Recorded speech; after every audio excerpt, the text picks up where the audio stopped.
Vamos a empezar el programa del lanzamiento del libro de la colección permanente del Museo Gurvich, y quiero decir que es una gran satisfacción y un gran honor, no solo para mí, sino también seguramente para mi padre, para mi madre, el llegar a este día donde no solo tenemos un muy bonito museo con una colección espectacular, sino que también hemos trabajado mucho para llegar a lanzar este libro de la colección permanente, un trabajo bastante importante, y es como que estamos llegando al completar el proyecto del Museo Gurvich con este libro.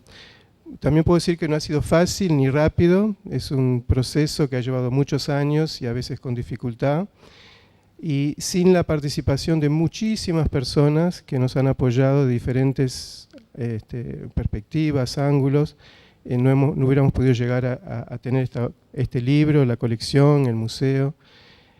Tengo la lista, los nombres de las personas acá, que es muy largo, y leyendo esta versión, que es una versión digital del libro, la versión offset se va a imprimir en enero, o sea que tenemos un mes para hacer algunos ajustes, y mirando la lista de todas las personas que quise agradecer, que nos han apoyado a través de los años, vi que faltan unas cuantas y vamos a seguir agregando algunos nombres más. Obviamente no podemos mencionar a todas las personas porque han sido muchísimas que nos han acompañado a través de los años en poder realizar este sueño de y esta colección que tenemos hoy abierta al público.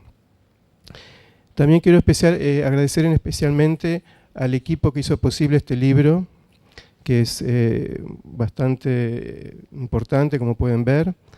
Los autores que están presentes, que nos van a hablar del contenido, diferentes etapas de la producción de Gurvich, Sonia Van Dreamer, que las conocen todos, Edward Sullivan, que vino desde Estados Unidos para acompañarnos y hablar de una parte de la obra de Gurvich muy importante en Nueva York, Manolo Aguiar, amigo, compañero del taller, que nos va a contar vivencias y experiencias y muchos temas de sus recuerdos de ese periodo, y Cristina Rossi, que ha sido obviamente la que no solamente contribuyó con un texto muy importante del libro, sino que coordinó la diagramación, coordinó la cronología, coordinó los otros textos de los autores, los inserts, ¿se dice? O sea, muchos aspectos del libro que lo pueden mirar, lo vamos a pasar algunos para que lo miren, lo puedan observar. También queremos agradecer al asistente de Cristina Rossi, Mónica Palone, que también estuvo trabajando mucho para que se pueda realizar el libro desde Argentina. Fue un trabajo de los dos lados del río de Uruguay. Y también al diagramador Marcel Lustó, que estuvo trabajando casi sin dormir durante varios días para poder llegar a esta versión digital del libro. Y sobre todo a nuestra imprenta, que nos acompaña para todas nuestras publicaciones y muchas veces con un esfuerzo muy grande para poder imprimir los catálogos y los libros a tiempo. La imprenta Mosca y Javier Mosca, que siempre nos acompaña de muchas maneras. También quiero aprovechar de nuevo para agradecer a todos los conferencistas que han venido para este coloquio de toda una semana, que empezó el lunes y termina mañana. En especial a los que vinieron de Estados Unidos, como Edward Sullivan y Mari Carmen Ramírez, porque no solo dejaron de lado sus obligaciones profesionales, sino que también dejar un poco de lado sus obligaciones familiares, ya que hoy en Estados Unidos es un día muy especial, es Thanksgiving Dinner, donde toda la familia se reúnen para cenar juntos y agradecer todas las cosas buenas que les ha dado el país, la vida, etc. Así que les agradecemos mucho que hayan venido a pasar con nosotros un Thanksgiving a la uruguaya. También al equipo del museo, que ha trabajado mucho esta semana en una semana hemos hecho muchas actividades, el coloquio obviamente, la exposición que se inauguró ayer, el lanzamiento del libro hoy, la semana que viene, en menos de una semana va a ser la cena anual para nuestros sponsors y amigos del museo. O sea que el equipo del museo, empezando por su directora Vivian Honingsberg, Silvia Barriola, María Noel, también Natalia, Florencia, María del Mar, María Eugenia y Marcel desde su lado, Lila, y también el equipo educativo como Natalia y Yolanda. Y estos fueron reforzados por una persona que ha sido posible realmente que se hiciera el coloquio, como Eleonora, que ha venido y nos ha ayudado mucho para poder hacer todos los aspectos, los detalles del coloquio que estamos disfrutando esta semana. Y también quiero agradecer a Rafael Lorente, que debe estar un poco descansando porque ayer tuve un día muy agitado con el lanzamiento de la inauguración de la muestra, que trabajó mucho para realizar esta muestra del taller muy interesante de la perspectiva de los coleccionistas, de todos los coleccionistas que coleccionaron obras del taller, y es una muestra muy importante que cubre varios pisos del museo. Hay obras en el quinto, en el cuarto, en el primero, y acá tenemos también obras muy importantes como el mural de Augusto que estamos detrás nuestro. Y bueno, quiero también decirles que espero que el Museo Gurvich y su colección permanente se transforme realmente en un pequeño tesoro de la ciudad de Montevideo para muchas generaciones de uruguayos y de turistas que vengan, que sea realmente un lugar de encuentro, de diálogo, de debates, de transmisión de valores, de enseñanzas, de creatividad. Los talleres para los niños traen a muchos niños ávidos de crear y de poder hacer cosas con el arte. Y bueno, queremos que sea un lugar vivo y dinámico como era mi padre y como era su obra, que era una obra muy llena de vida y de optimismo, y que representaba muchos valores que los uruguayos todos compartimos. Así que le voy a dar la palabra a la ministra que nos está acompañando y que escribió un muy lindo prólogo para el libro y nos va a hablar unas palabras. Muchísimas gracias.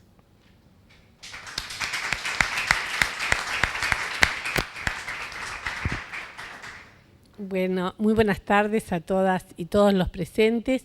Muchas gracias, Martín, por la invitación, y a todos los que me acompañan en la mesa.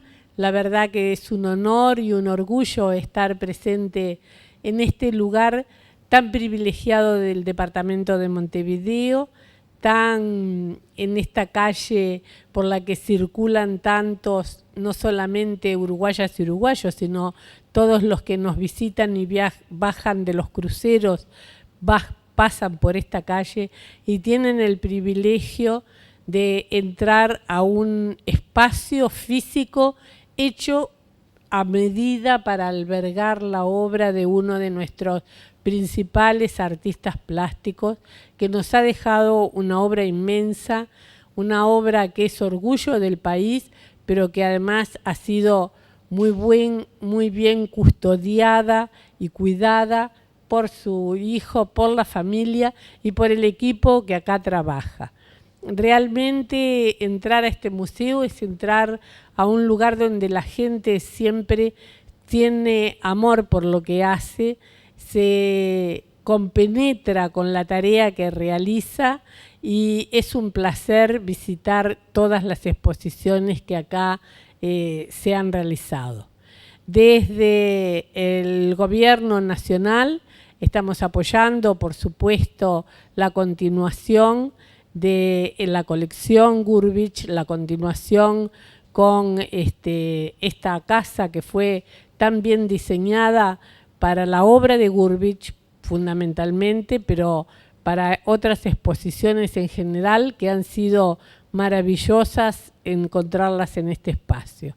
Así que para nosotros este lugar, como muy bien lo señalaba Martín, es un espacio emblemático de la ciudad de Montevideo, del Uruguay todo, pero también de la región.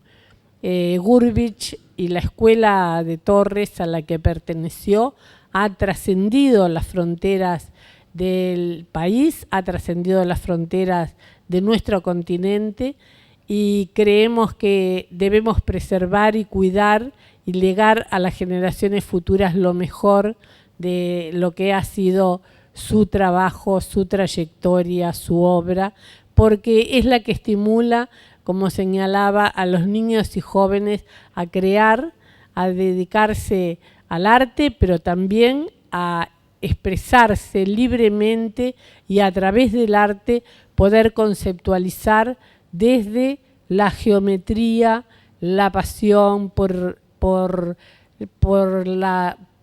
el arte, pero también la pasión por las letras, la pasión por todo lo que construye a través de lo que nos muestra este museo. Realmente siempre me siento muy a gusto en esta casa, que será sin lugar a dudas la casa de todas y todos los uruguayos y que estamos concretando con el apoyo del gobierno, con el apoyo del Ministerio de Economía y con la buena voluntad de Martín para llegar a buen puerto en una negociación que nos permita a todos mantener este lugar con las características que tiene, con el personal que tiene, con la dinámica que tiene, con lo maravilloso que es. Así que felicitaciones, Martín, y muchísimas gracias por todo lo que le has dado al Uruguay, a la familia y a tu padre.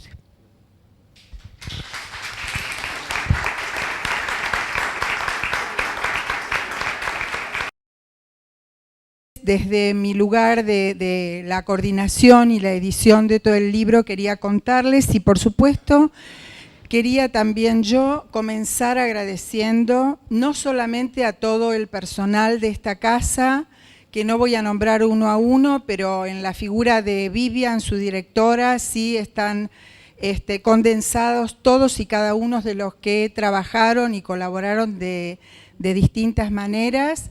Por supuesto, a los autores, a quienes agradezco mucho y con quienes estuve trabajando mano a mano durante un tiempo largo.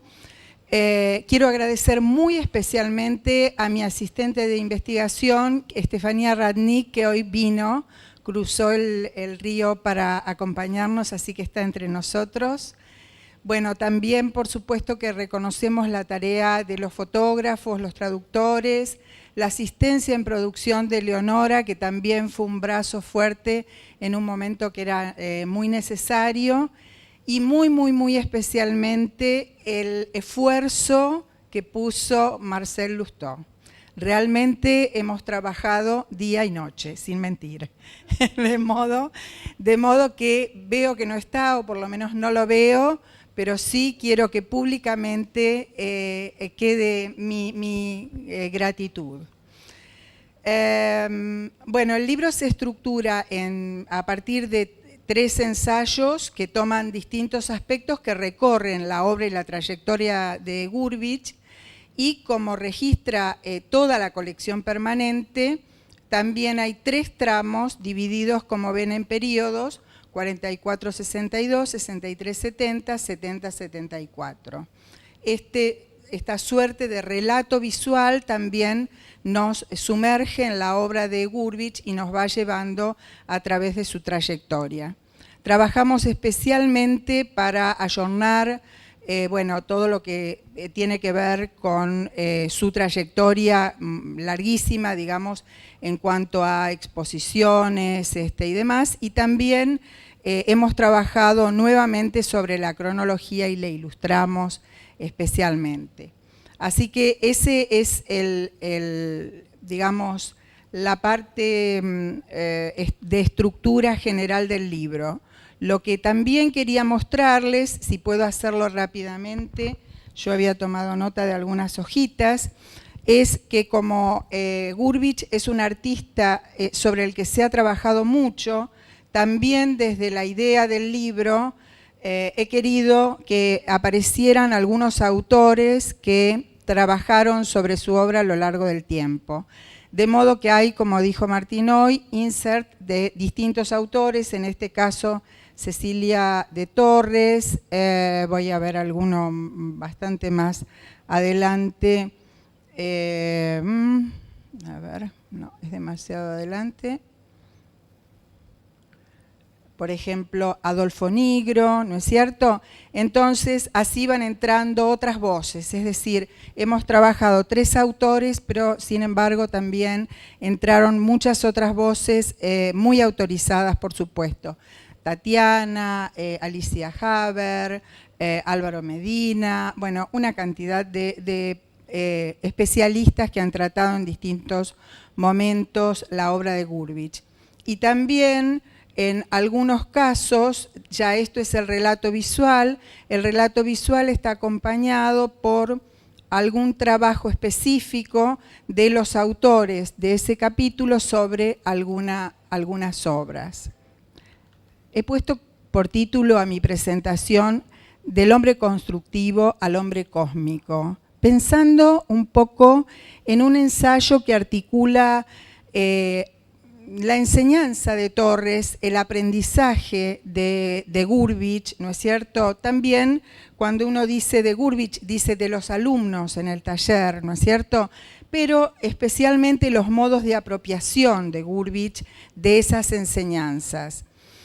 Porque yo creo que tempranamente Gurvich, si bien casi todos los discípulos del taller tuvieron un desarrollo en su obra que fue transformando aquella enseñanza de Torres, creo que Gurvich fue uno de los que tempranamente se desmarcó y no tomó aquellas enseñanzas como una preceptiva, sino como una caja de herramientas a partir de la cual podía construir su propia poética, ¿no es cierto? Con absoluta libertad, como todo el tiempo decía él.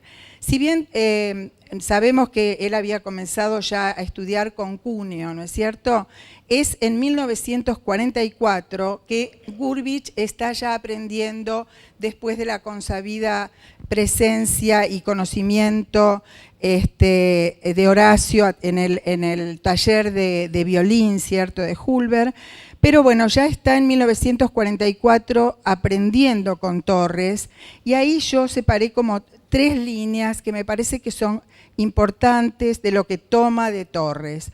Por un lado, por supuesto, el tema de la estructura, ¿no es cierto?, regida por la sección áurea, el símbolo, esa idea gráfica que yo trato en el texto de seguirla también a partir de algunos símbolos en particular.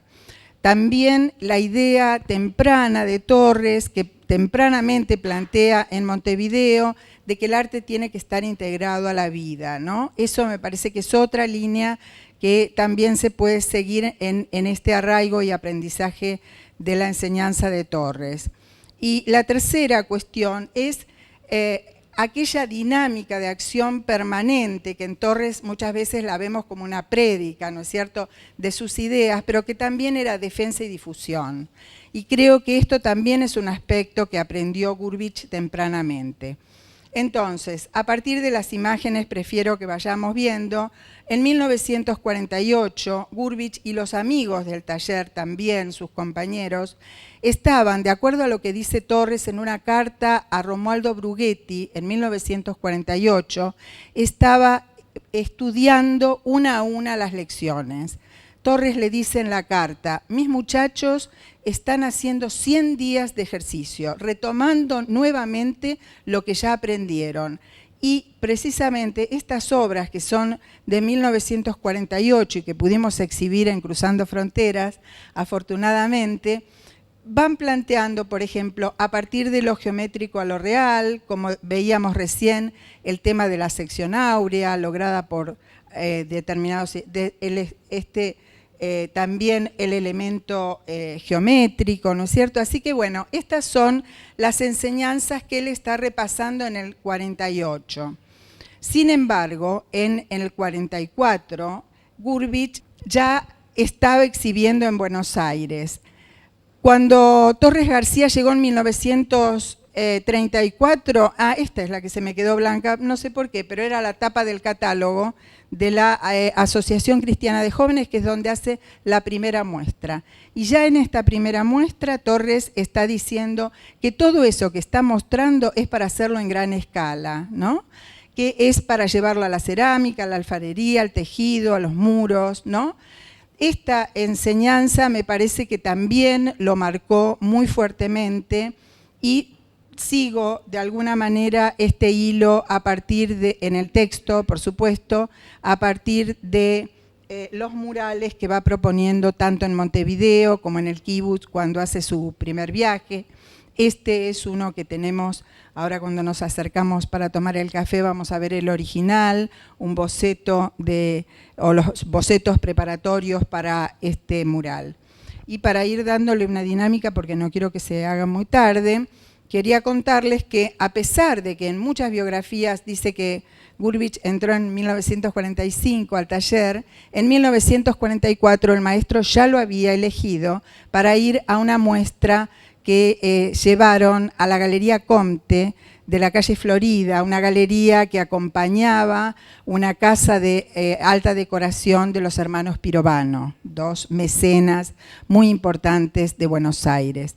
Digo esto porque es bastante significativo que si él había entrado en 1944, entre unos pocos alumnos, eran 18, no eran tan pocos, pero a la vez era reducido. En ese momento se calculaba que eran unos 100 alumnos. Esto es lo que dice por lo menos la gente de la Asociación Amigos de Montevideo en una suerte de pequeño relato que hay. Entonces dice, el maestro eligió 18 entre 100. Y ahí está Gurvich. No sé si se llega a ver, pero es el primero, el primer nombre. Bien.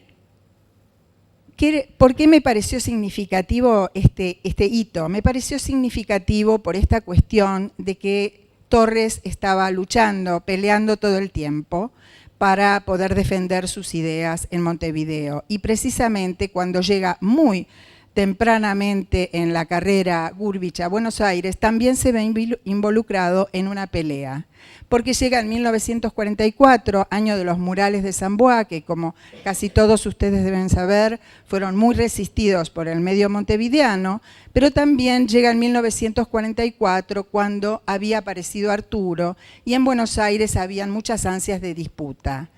De modo que esta fue una exposición que precisamente generó una larga disputa y el primero que se opuso fue ni más ni menos que Antonio Berni.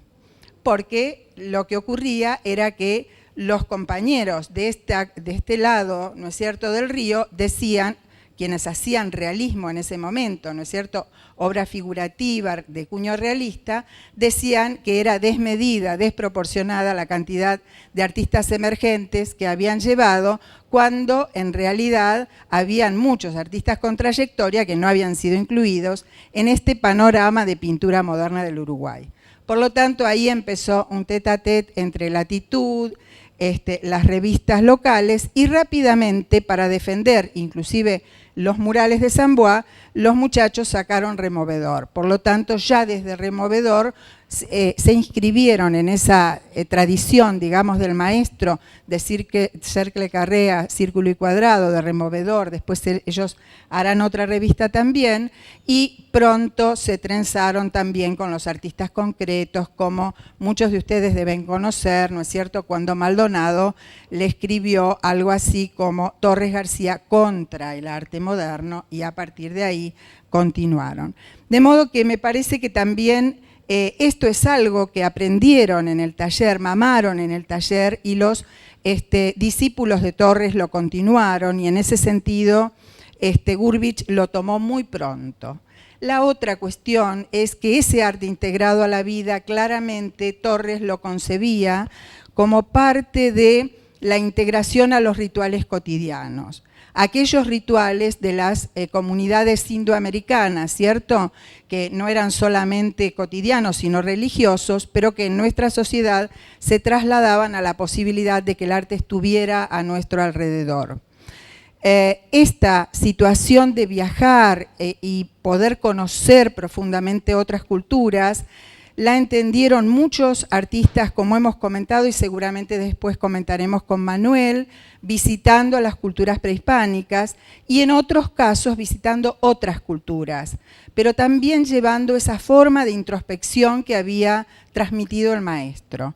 En este sentido es que mi texto transita un poco por el episodio de El viaje en el que, como ven, está con Pesino y Aguiar, y aquí, bueno, hay una de sus postales, ¿no es cierto?, de sus dibujos del momento, pero que como forma, como estrategia, ¿no es cierto?, de difusión de la obra, rápidamente también incorporó cómo hacerlo.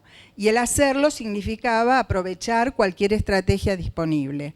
De modo que cuando estuvo en Roma, hizo cerámica, exhibió cerámica, vendió cerámica. Para este texto encontré algunas cartas que dicen cuántas cerámicas habían vendido y cómo iban a volver y demás.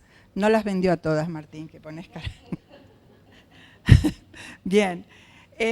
Y entonces, bueno, a partir de esta suma, vamos a decir, de aprendizajes que él fue procesando, asimilando, ¿no es cierto?, nutritivamente como para transformar, toma, por supuesto, la idea del hombre, el hombre universal, y lo traslada. Este es otro caso que yo trato someramente y no quisiera, la verdad es que no, les confieso que no miré a qué hora empecé a hablar, por lo tanto no sé si estoy excedida o no. Pero cuando fue a Buenos Aires se dio otro caso en el que él trabajó para quedarse más tiempo y para exhibir. Este caso que yo recuperé en la muestra de Cruzando Fronteras fue un caso que lo pude recuperar, por otro lado, desde la oralidad de su compañera Totó. Fue un caso emblemático porque para ella era muy significativo, ya que era un viaje muy próximo al momento en el que habían comenzado a compartir la vida. Yo no me atrevería a decir que fue una luna de miel, pero más o menos. De modo que cuando está en Buenos Aires y tiene ganas de quedarse un poquito más, sale por ahí y algunas tablitas que encuentra en obras o en algunos elementos que están tirados en la calle, los recoge y se compra algunas pinturas y pinta 13 tablitas para poder hacer una exhibición, con la idea, obviamente, de quedarse más tiempo. Esas 13 tablitas, que fueron el punto de apoyo para la muestra de Buenos Aires, después se dispersaron, por lo tanto, buscamos mucho, pudimos encontrar 7 y seguimos buscando. No renuncio a encontrar las otras. Tienen algunas características particulares, por ejemplo, están firmadas TTG, Gurvich, lo cual era bastante habitual, pero ya en ese momento él no estaba firmando tanto de esta manera. Casi todas tienen una pareja. En general es el hombre constructivo. Hay 2 homenajes, un homenaje a Buenos Aires y un homenaje a Montevideo, pero casi todas tienen una pareja. O son una pareja, como esta pequeña tabla, o tienen una parejita incluida, ¿no? Incluyen una pareja. ¿Ven? Parejas. Otra pareja. Aquí está la pareja. Esta es la tabla del Malva, también es grafiada y tiene una pareja. No sé si la pueden visualizar. Este es el homenaje a Montevideo, por aquí se compone la palabra Montevideo, y, a ver, ¿cómo? Esta la pudimos ver, tenemos que darle tiempo porque me parece que está pesado, es la parte de atrás de una mesa de luz. Esta la pudimos ver. Bien. De modo que también esta fue una estrategia. Les voy a contar qué pasó con esa muestra, porque realmente Totó me lo contó 1000 veces y yo se los cuento así lo seguimos contando. En rigor, ellos tenían ansias de exhibir y poder vender para quedarse más tiempo. Acudieron a un primer coleccionista que era Kramer, que era amigo de ellos, pero Kramer no les dio posibilidad. Entonces se fueron a Bonino. En Bonino, en ese momento, que era una galería central ya, estaba Manucho Mujica Lainez como asesor. Entonces, como Alfredo Bonino estaba ocupado, ellos desplegaron las tablitas y Manucho desde su escritorio las miró. Y Totó, ahora voy a imitar a Totó, perdón. Entonces Totó siempre me decía lo mismo. Entonces Manucho se tiró para atrás, las miró y dijo: oye, pero si esto tiene ángel.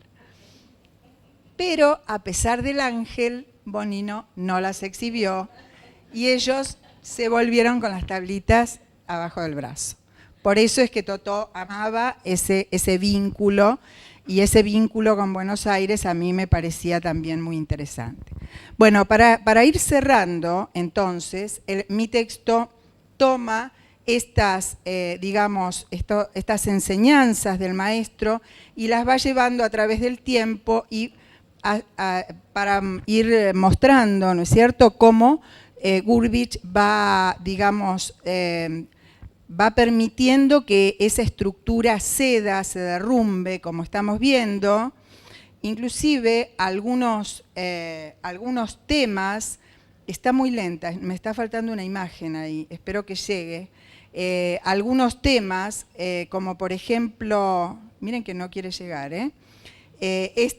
porque hay una imagen de Torres García que trabaja sobre, esto es una imagen contada, como ven, que trabaja sobre la misma tipología iconográfica, y Gurvitch la va transformando a través del tiempo. El hombre del cerro, ¿no es cierto?, el hombre de las formas y símbolos e imágenes de los años 60, los hombrecitos de las Hanukkah, el hombre cósmico. Entonces también en algunos de estos temas se puede ir registrando. No quiso llegar, pero bueno, en el libro lo podrán ver. Así nos queda algo de sorpresa, ¿no es cierto?, para el libro. Entonces, digamos, la idea de desarrollar del hombre constructivo al hombre cósmico es un poco esta idea también de acompañar estas transformaciones que se fueron dando en Gurvitch, no solamente en estos hombres cósmicos, sino también en esos mundos fantásticos que de alguna manera fueron explotando, a ver si uno por lo menos se queda, que de alguna manera fueron explotando en formas, colores, historias. Y para cerrar, entonces, les quería decir que el tema del aprendizaje o la proximidad de los discípulos del taller a su maestro no estaría concluida si uno no pudiera reflexionar respecto de qué pasó, cómo fue el después. Y entonces, en este sentido, recuperé una reflexión de Gabriel Pelufolinari, que analizando la relación entre el maestro y los discípulos, planteó que en realidad la utopía de Torres García no operó solamente en el nivel simbólico de la representación, sino también en la producción de cierto tipo de subjetividad marcada por determinada forma de estar en el mundo. Y ese estar en el mundo, bueno, significó más de una situación problemática para los discípulos del taller que quisieron cortar. Porque el mismo Gabriel dice, si bien existió un culto al pater, simétricamente existió el culto velado a su negación, poniendo en práctica formas de libertad individual que requerían necesariamente la excentricidad no solamente de las pautas sociales y culturales dominantes en el sujeto de clase media montevideana, sino también una excentricidad respecto de las propias normas del constructivismo, buscando un cierto grado propio de libertad que no podía hallarse en el taller padre, donde la cuadrícula no era solamente un asunto pictórico, sino una matriz de subjetividad. Creo que es muy lúcida la reflexión, por supuesto que los alumnos lo sintieron y lo reflejaron en sus revistas, que eran parte de esta estrategia.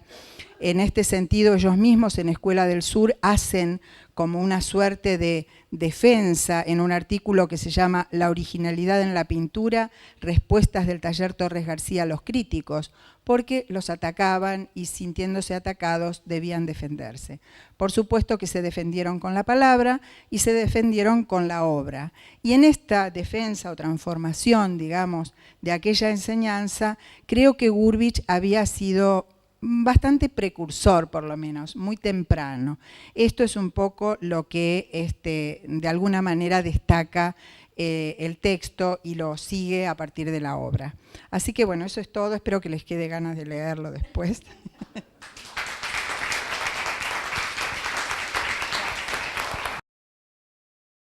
Buenas tardes a todos. Indudablemente que primero caben los agradecimientos que voy a tratar de sintetizar. Muy agradecida a la Fundación Gurvitch, en la persona de Martín, que tuvo fe que yo iba a poder integrar este equipo, que me honra de una manera muy especial formar parte de esta mesa. Y también quiero agradecer a otro miembro de la Fundación, que es muy calladito y de bajo perfil, que se llama Joaquín Rañi, y que todos conocemos, que un poco es el culpable de introducirme y hacerme gustar del mundo de Joaquín Torres García, porque yo andaba por otro lado, por otros rumbos. Trabajé muchos años en el Museo Blanes, después para allá tengo amigos del MAPI que veo que cruzaron el río para venir hasta acá. ¿Cómo estás, Isaac? Un placer. Pero no había tenido, digamos, salvo lo intelectual de leer o todo eso, no había tenido el deseo por acercarme con este mundo. Y bueno, conocí a Cristina, que realmente es un honor que contemos en el Uruguay con una académica de este fuste, que no tengo palabras para decir todo lo que pude aprender con ella. Agradezco mucho su exigencia, que quitó muchas noches y muchos desvelos, pero fue muy bienvenida, porque creo que el trabajo, como ella mencionó, creo que tiene un nivel muy especial que pocas veces he visto a tal grado de cuidados académicos propiamente dichos. Bueno, y finalmente me lancé. Empecé en junio porque, por suerte, no es la primera vez que alguien va a investigar a Gurvitch. El museo hace años que desarrolla una tarea de investigación que fue fundamental para el medio, y poco a poco, desde que abrió, fue lanzando distintas líneas de investigación. Todos fueron los primeros, todos los vínculos, todos los alumnos, así que tuve que leer mucho. Por eso cuando Cristina me pedías que te mande el texto, yo todavía no sabía por dónde iba a empezar. Y bueno, y cuando terminé con todo esto, digo, bueno, yo quiero decir, pensar algo por mí misma, ¿no? Porque ya había mucho material escrito, y a mí me conquistó mucho el periodismo. Y les diré que en mi trabajo tuvieron mucho que ver dos notas periodísticas.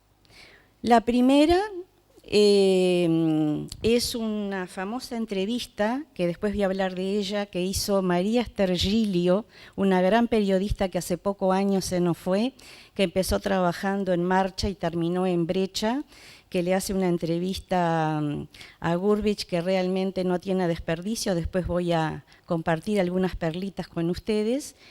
Y otro es un artículo que leí cuando se hizo un homenaje en el año 1997, que se reunieron todos, todavía no estaba el museo, y se reunieron todos los amigos para celebrar justamente a Gurvitch en una exposición muy importante. Y entonces se me ocurrió que hay dos grandes hilos conductores en el periodo que a mí me tocaba reflexionar.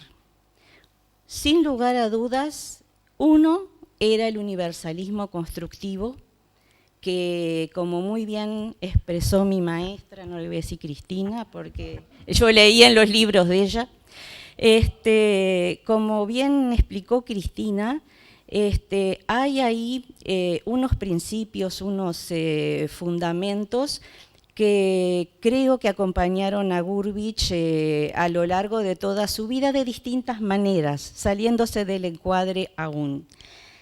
Y después hay otro tema que me resulta muy interesante y que fue muy debatido, cuando el museo sacó el famoso libro de Gurvitch y los universos judíos, que un trabajo terrible que se tomó Alicia Haber, pero que nos planteó muy lindos desafíos, y que algo estuvimos acá con el profesor Sullivan debatiendo en alguna previa de esta mesa. Y yo diría que también quería hacer una revisación de ese tema, en el sentido que ahora les voy a mostrar. Entonces, les voy a hablar de dos universalismos. El mundo del universalismo constructivo, que les traje esta obra, gracias, que es maravillosa. Esta obra es propiedad del Museo Nacional de Artes Visuales y me parece que es una de las joyas, por mostrar un solo ejemplo del periodo.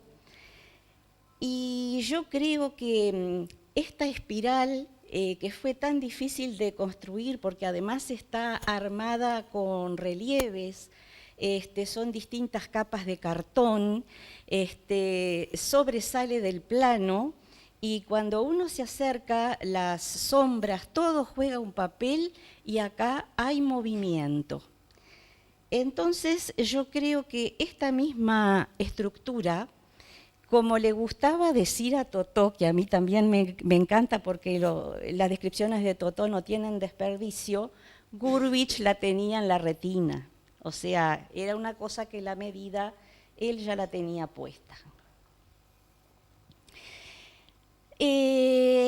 Siempre se dijo, y es una de las cosas más admirables de Gurvich, que él toda la vida fue un obrero artista. Y este concepto es muy lindo. Acá tenemos algunos de sus famosos dibujos del cerro. Y hay una inquietud que él siempre dice y lo expresa como que yo quiero seguir mi voz. Y habla siempre de una voz interior. Y me llamó mucho la atención cuando tuve acceso al archivo del museo, poder leer lo que escribió Gurvich. Tenía la misma poesía que los cuadros que él pintó. Les leo nada más. No me alcanza a nombrar las cosas ya vistas, ya presentidas, ya imaginadas. Tengo que cantarlas. Siento que debo transformarlas en melodía, en canción. Mi arte, él lo pone entre comillas, no es un testimonio realista, es lírica. Es un cuento en colores y formas, es algo que debo cantar y la melodía inventar. Es un cuento contado con fantasía que quiero hacerlo realidad espiritual, impalpable y sutil, nada menos. Que él quería atrapar la vida, quería atrapar el movimiento. Y es un artista que maravilla porque en el sentido de que para él las artes son una sola, porque él nació con un talento especial, indudablemente, porque fue una persona que aprendió violín en forma autodidacta. La pintura, antes de llegar a todas las instancias formales, era una cosa que ya lo apasionaba. Se leyó a cuanto escritor lo cautivó. Y era un amante terrible del cine. Acá me gusta mucho, después no le voy a sacar material al profesor Sullivan, que él hace una descripción muy linda que me gusta, que habla de imágenes cinematográficas de Nueva York. Pues Totó contaba que La Naranja Mecánica y 2001, Odisea del Espacio, le perdió la cuenta cuántas veces se la había visto.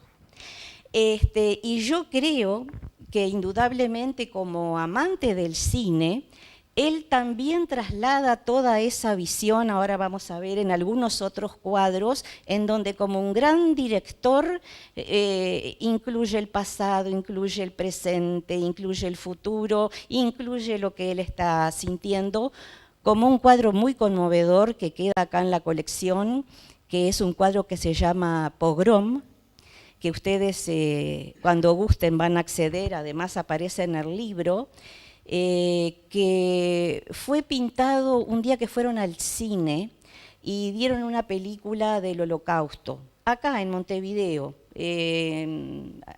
fines de los años 60. Y cuenta Totó que Gurvich jamás había pintado de noche. Él era un trabajador de aquellos que se levantaba a su taller a las 6 de la mañana, siempre trabajaba de día. Pero esa noche no quiso comer, cuando fue la hora de acostarse tampoco quiso acostarse. Y bueno, Totó se imaginó que estaba afectado por lo que había visto. Y bueno, pasaban las horas, él no venía a dormir hasta que de golpe, a las 4 de la mañana, aparece y le dice: Totó, recién se me acaba de pasar la angustia de todo lo que vi, lo canalicé y pinté el Pogrom. Entonces, o sea que la vida misma, todo, tenía esa canalización en el arte que vamos a ver, y alguien que lo sentía hasta ese punto, ¿no? Bueno, esta es una foto realmente para amar, como se dice. La hermana de Gurvich, en el temprano, la tía de Martín, voy a decir así, porque ¿para qué lo voy a ignorar si está acá? La tía de Martín, tempranamente, como muchos jóvenes de aquella época, que iban a instituciones, movimientos juveniles judíos, que estaban en el barrio sur, donde vivía toda la colectividad inmigrante, donde estaban todas las primeras casas e instituciones de la colectividad, soñaban con ir primero a Palestina, después a Israel, a vivir en un kibutz. Era el paraíso de la juventud, y realmente lo era en aquella época. Y ella fue de las personas, Miriam fue de las personas fundadoras del kibutz Ramot Menashe, como ya contó Cristina, en ese viaje a Roma, él hace el esfuerzo y llega hasta Ramot Menashe. Y en Ramot Menashe parece que encontró el paraíso y la felicidad, y acá quiero decir, tengo que agregar algo pequeñito, que no nos olvidemos que la generación de Gurvich es la generación de Cortázar y es la generación de Rayuela. El escritor que me conquistó escribió algo precioso, es Rubén Kanalenstein, un periodista, que dijo que los dos artistas latinoamericanos que mejor representaron al kibutz fueron Cortázar en Rayuela, a través de un personaje que él inventa, que habla del kibutz del deseo. O sea, el de Cortázar no tiene un lugar en la tierra, es un lugar imaginario, pero que tiene los mismos valores del kibutz que encontró Martín en Ramot Menashe. ¿Y cuáles eran los deseos de esa generación? Un lugar donde todos trabajan por igual, un lugar que no maneja el dinero, o sea, todo se organiza por un consejo que deciden entre todos están vestidos con una especie de uniforme que se les entrega al kibutz. Hay una foto muy linda, la de Grecia, creo que es, que me dio gracia, que José Gurvich aparece con la ropa del kibutz. Entonces al principio me confundí, digo, ¿y esta foto con un templo? Entonces Martín me dice, no, estás en Grecia. Claro, pero estaba con el gorrito tembel, que ahora lo vamos a ver, que es este que está acá, que es el típico del kibutz, que se convirtió en símbolo nacional de Israel. El gorrito, que todo el mundo que viene al museo dice, ¿qué son los gorritos? Esto que pone por todas partes Gurvich, como el mate para los uruguayos, ¿no? Ese es un símbolo nacional. Y él fue muy feliz allá. Y esta periodista le preguntó a Gurvich en el año 67, ¿por qué encontró usted en Israel? Y acá me encuentro yo, sentada frente a ustedes. Tengo 2 hijos varones, el mayor tendrá 2 o 3 años más que Gurvich, cuando llegó por primera vez a Ramot Menashe, y están viviendo en Israel. Y yo les hice la misma pregunta, los dejé, bueno, lloré, todas esas cosas, ¿no? Pasé el duelo, el nido vacío, pasé todo eso, y después que ellos vi que estaban bien, le di, con el mayor que tenía más capacidad de análisis porque ya fue recibido y todo, y le digo, che, decime, ¿qué hay en Israel que no encontraron acá en Uruguay? Me dolió, ¿no? Escuela pública, yo qué sé, toda la vida trabajando por la cultura de las instituciones, ellos todos producto de la educación pública, y deciden ir allá.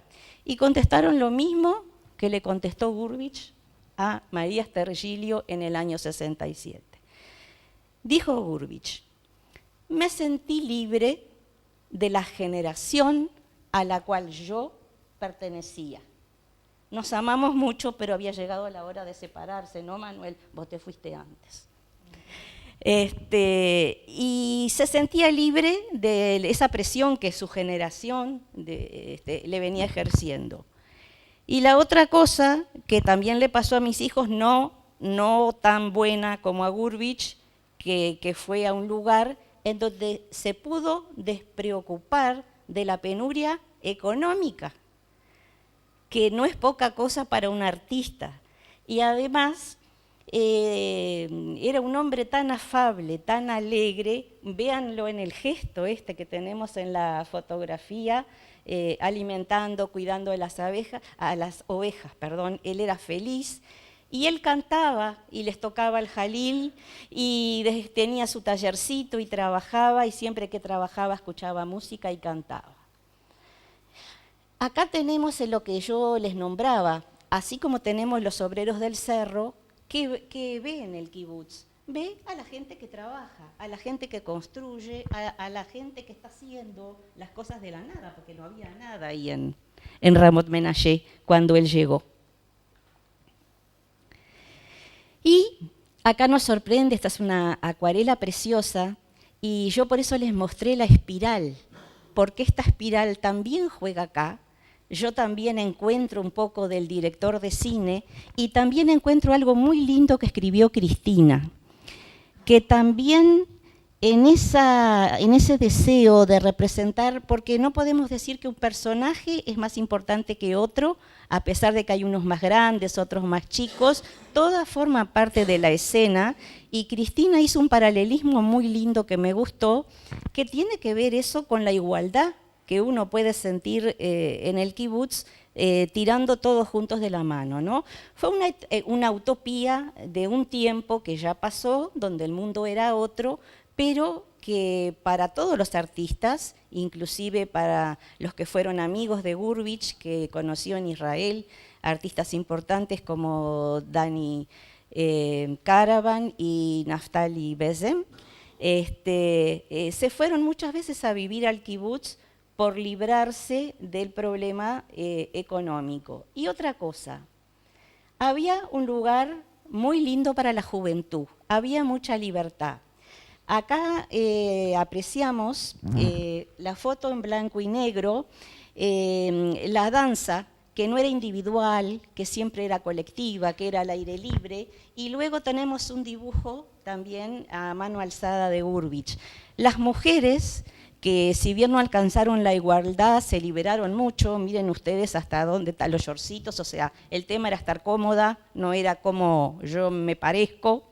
Y una foto que amo, que es la de abajo, que aparece Gurvich y su hermana todos disfrazados, porque en el kibutz estaban conmemorando la fiesta de Purim.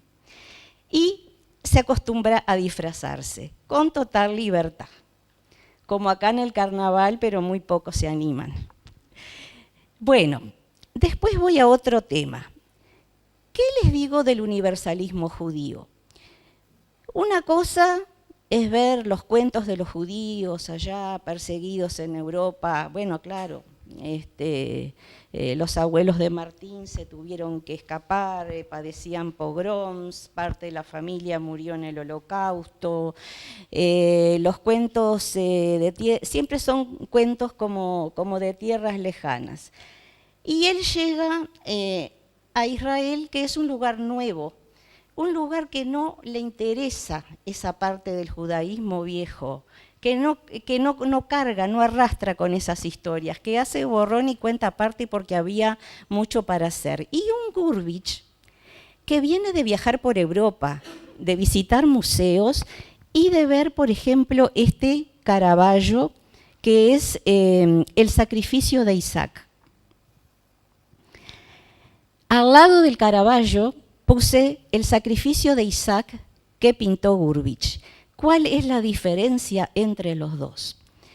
Que todo lo que vemos en los museos es arte cristiano. ¿Por qué digo arte cristiano? Por lo siguiente. Y acá vengo con el tema que yo introduzco, que es la parte del universalismo judío que me parece a mí buena, que es la que le pega lindo a Gurvich, con las ideas pero más primigenias del judaísmo, no las que conocemos nosotros, de las cosas chicas, contemporáneas, de las costumbres. Le pegan ideas importantes. En primer lugar, hay una cosa que él aprende de primera mano en Israel, que no todo el mundo la sabe. Por ejemplo,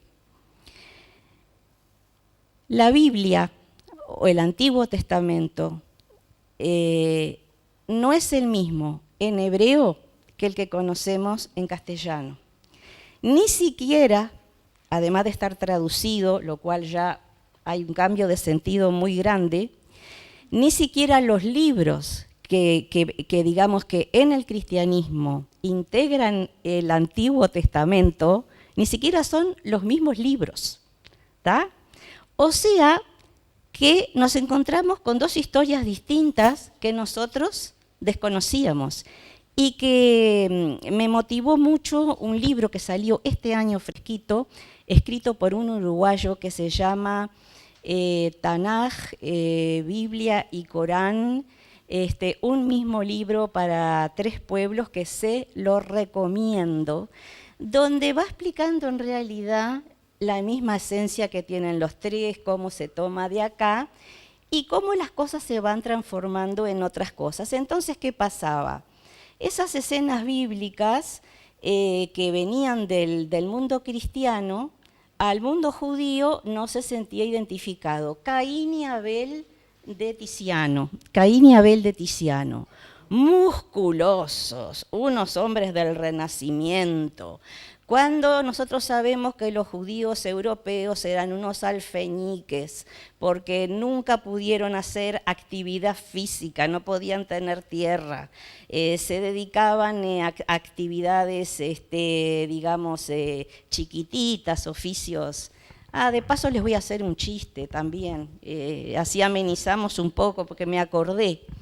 Hay un chiste famoso que dice, che, ¿no te llama la atención que los judíos cuando vivían en Europa todos tocaban el violín y ninguno tocaba el piano? Y le dice el otro, tenés razón, nunca me puse a pensar. Me dice, ¿sabés por qué? Cuando había que salir corriendo, ¿vos te imaginás cargar con el piano? Dice, con el violín todo el mundo podía. Y esa es la razón tan sencilla por la que tantos judíos tocan el violín. No se piensen que son con ADN especial. Es un tema de desarrollo de costumbres. No sé si me van siguiendo el hilo por ahí. Entonces yo escribí.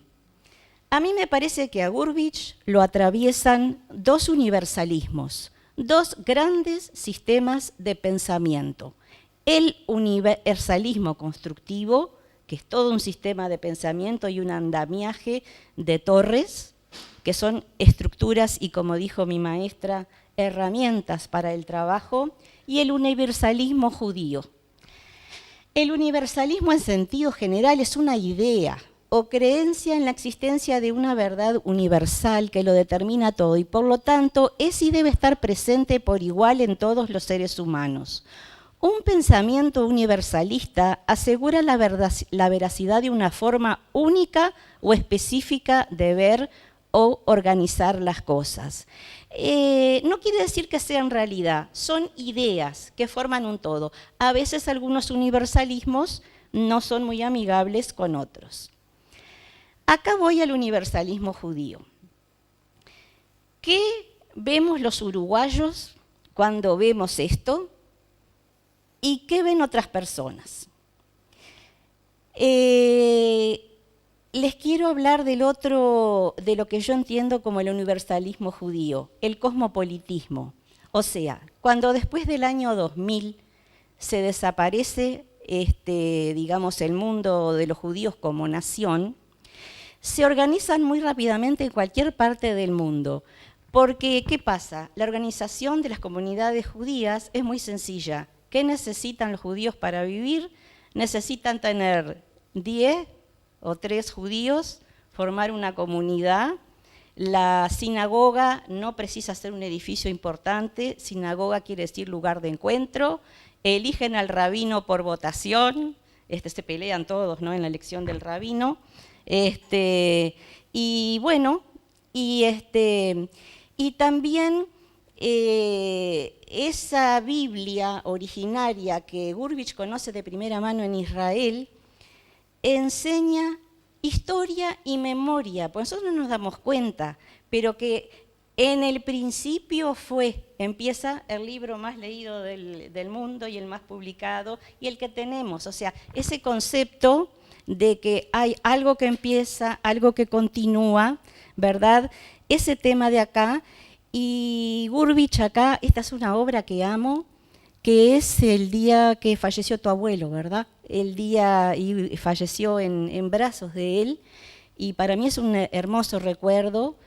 Según me explicaron, el que tiene las lágrimas y se representa es José, el pintor, y todos los Javerim, todos los compañeros del kibutz, acompañándolos con los famosos gorritos que todo el mundo pregunta en el kibutz, en una sola cosa. Y terminando, hay una etapa preciosa en que estos dos grupos al principio tuvieron que separarse porque tuvieron que distinguirse. Y hubo, digamos, rivalidades entre la comunidad judía y la cristiana y persecuciones. Pero después del iluminismo se produce algo precioso y hay un acercamiento.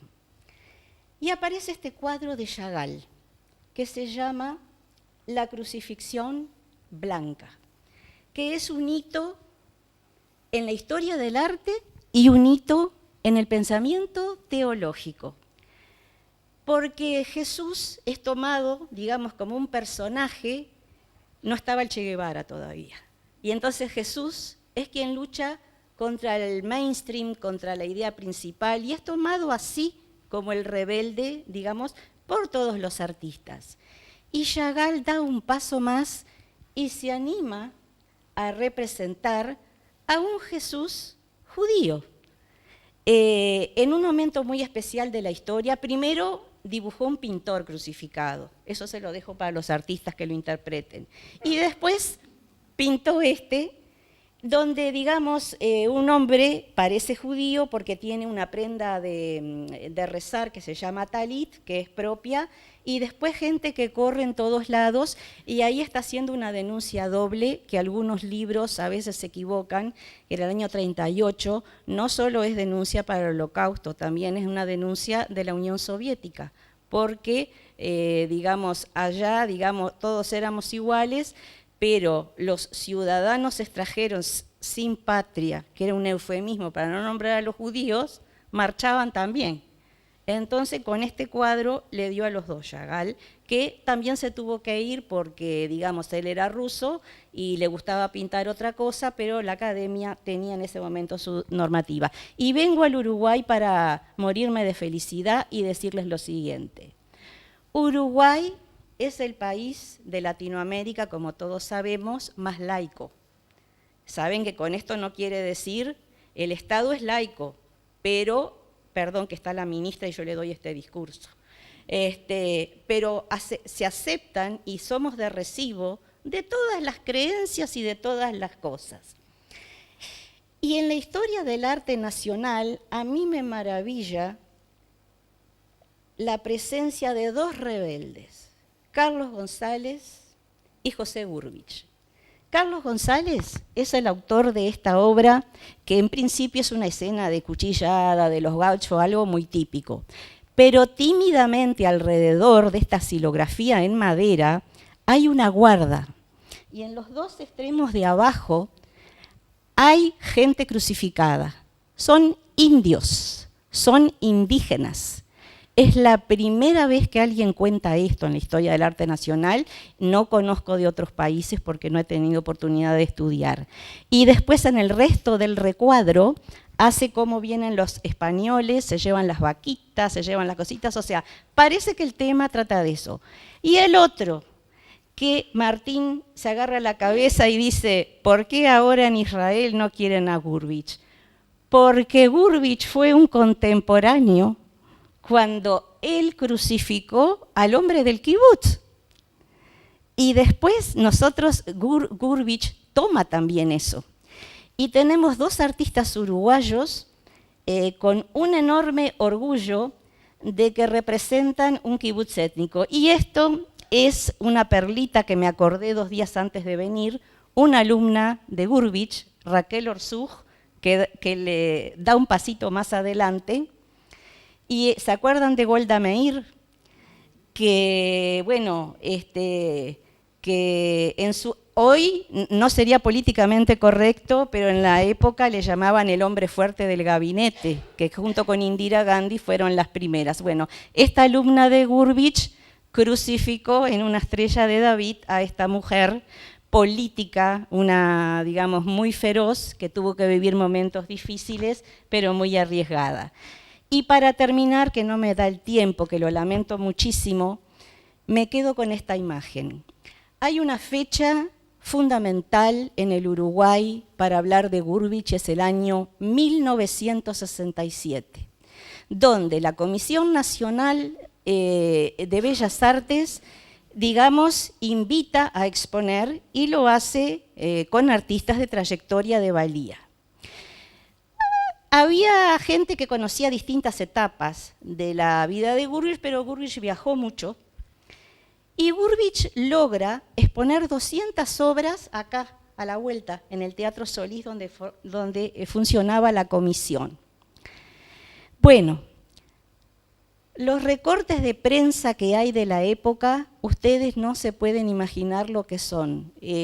Yo le comentaba a mi profesora Cristina que nunca había visto de un solo artista, primero, tantos anuncios antes de una exposición, ni tantas críticas después.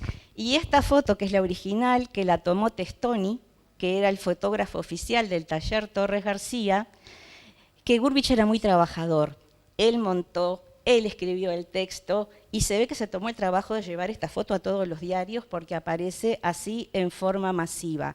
Y los comentarios de la gente. Tenemos testimonios, y con esto termino, ¿sí? De que nunca habían visto nada igual. Y no me voy sin contarles este chiste. Lean la entrevista de María Esther Gilio, porque es divina. Pero después de entrevistarlo, les voy a poner lo que ella puso a manera de chiste y después tengo un regalito para Martín. Dice: si fuera por Gurvich, los psicoanalistas se morirían de hambre. ¿Para qué les servía un hombre al que le gusta pintar y pinta? Quiere a la mujer con la que está casado y convive en paz con el pedazo de humanidad con que le toca convivir. Eso es un titulito por ahí que a mí me mató. Y a Martín le tengo un regalo, que seguramente ya lo leyó, pero se olvidó. Ella fue a visitarlo, lo entrevistó en la casa y Gurvich, como siempre, cocinaba como se cocina en Israel, que le ponen miel a la carne, que acá nos pareció un asco, pero allá es muy común y parece que le gustó mucho, y él lo hacía acá. Entonces María Esther le dice: ah, le ponen miel a la carne, sí, sí, sí. Y dice: quédate, quédate, dijo Martín, el hijo de Gurvich, tirándome de la pollera. Te regalo un dibujo firmado por mí. Y dice María Esther Gilio: me quedé, la carne excelente, el dibujo de Martín bastante irreverente, totalmente avant-garde. Muchas gracias.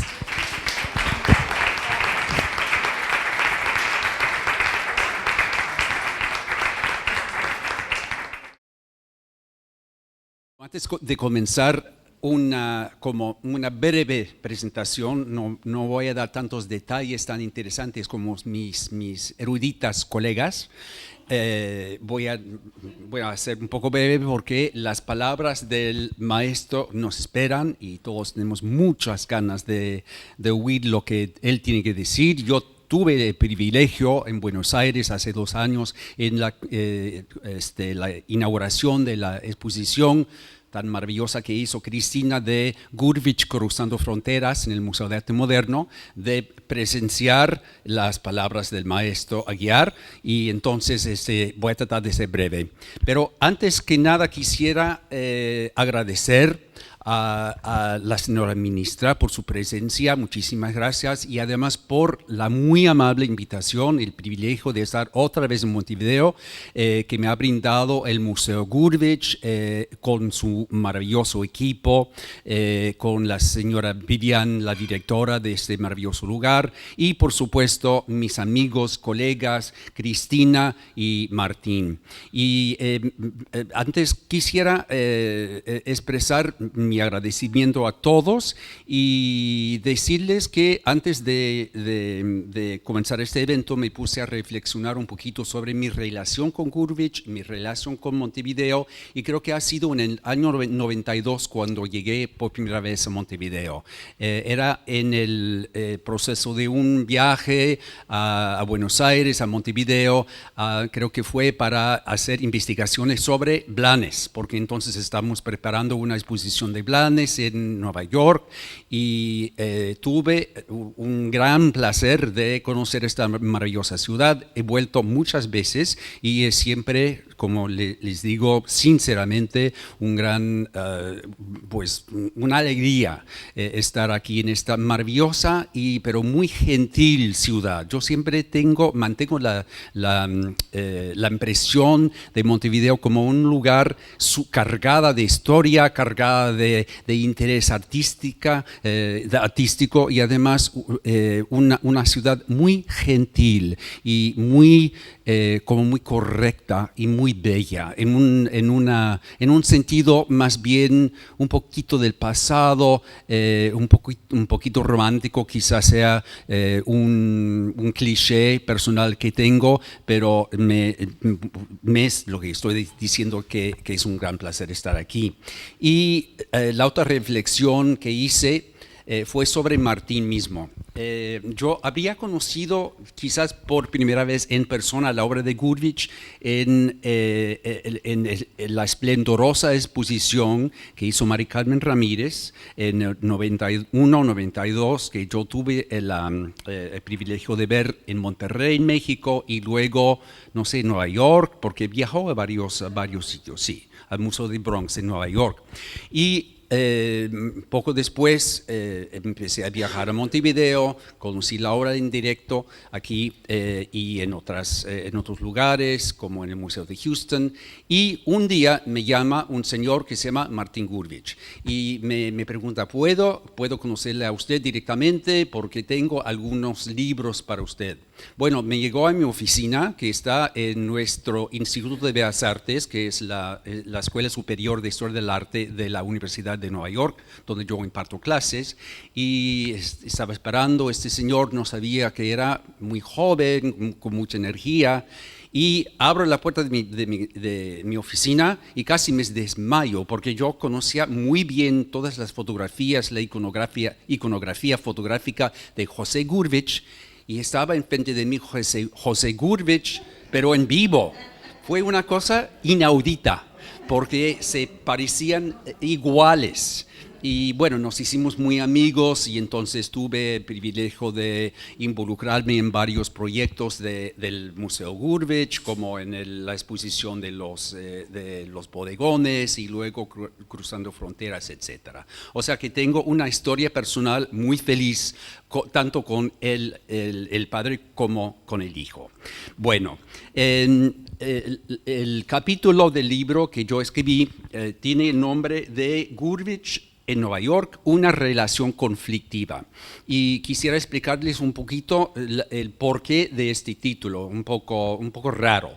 Bueno, Gurvich llega a Nueva York y les voy a explicar un poquito luego el porqué de su llegada a la ciudad. Y bueno, quizás quisiera abrir como un pequeño paréntesis diciendo que lo que más me atrae de la época neoyorquina de Gurvich es que su realidad en los años 70 es también mi realidad, porque yo nací en Nueva York y desde que tenía 16 años, yo nací en uno de los 5 barrios de Nueva York, Queens, pero me creí en Manhattan a 10 minutos caminando de la casa de Gurvich. O sea que aunque la ciudad ha desarrollado, ha cambiado muchísimo, hay ciertos barrios, sobre todo el barrio donde vivía la familia Gurvich, en el Lower East Side, en lo que se llama la ciudad alfabeta, porque ellos vivían en la avenida A con la calle 11, y hay avenidas A, B, C y D, y luego primera, segunda, tercera, cuarta, etcétera. Y ellos vivían en el Lower East Side. Yo vivía bastante cerca en la calle 14,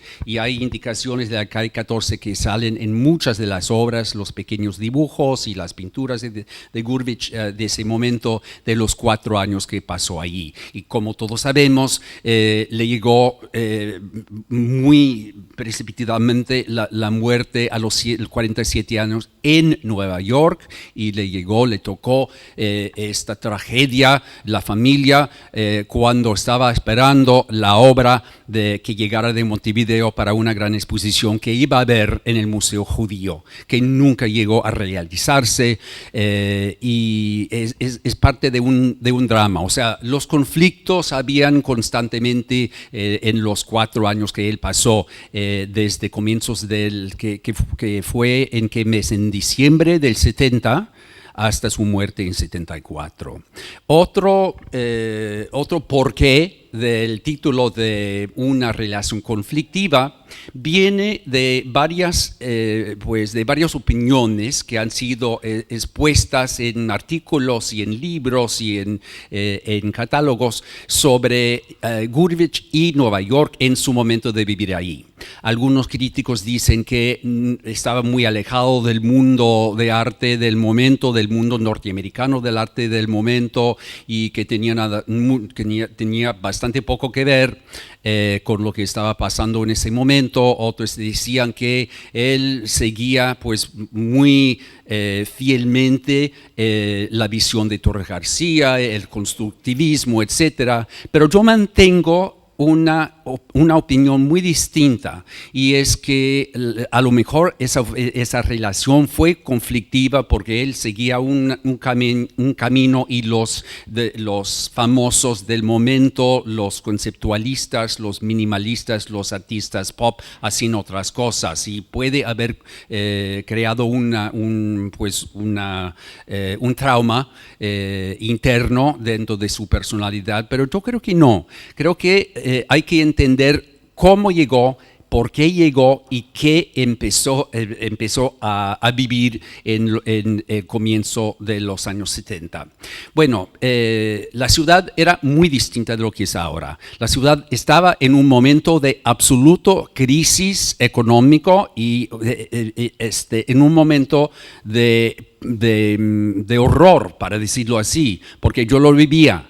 Perfectamente recuerdo que en los comienzos de los años 70 la ciudad casi entraba en bancarrota, y hasta el presidente entonces, Gerald Ford, en una frase muy importante que él pronunció, que no iba a mandar ninguna ayuda financiera a la ciudad de Nueva York en ese momento de crisis. Así que entre 70 y 75 lo pasamos, Gurvich pasó, la familia pasó momentos críticos duros en términos económicos y en términos de la violencia, porque vivían en un barrio de Nueva York que en ese momento ahora es un barrio bastante chic, porque ha sido como gentrified, como se dice en inglés. Los ricos, los chicos que ahora tienen 30 años y todo el dinero del mundo se están mudando para allá y cambiando mucho el barrio, que antes era un barrio clásico de la inmigración judía,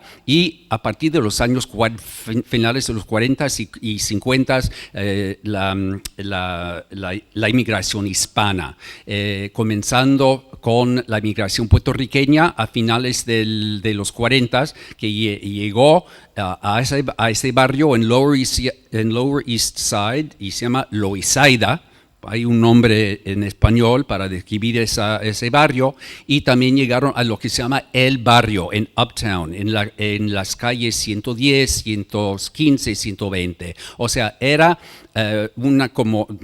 lugar de doble diáspora, la judía de Europa del Este y la hispana, primero los puertorriqueños y luego a raíz de la Revolución Cubana muchos cubanos llegaron también, y luego puertorriqueños, guatemaltecos, los brasileños comenzaron a llegar, pero abrieron sus negocios en la calle 47 sobre todo, así que en los 70s era la ciudad en crisis, pero también en transición debido a la llegada de muchas comunidades distintas, y Goodrich formó parte de esta vida muy rica y esta vida que también tenía mucho que ver con el mundo de arte. Bueno, les cuento un poquito anécdotas al respecto, pero quisiera repasar algunas fotografías que a mí me fascinan por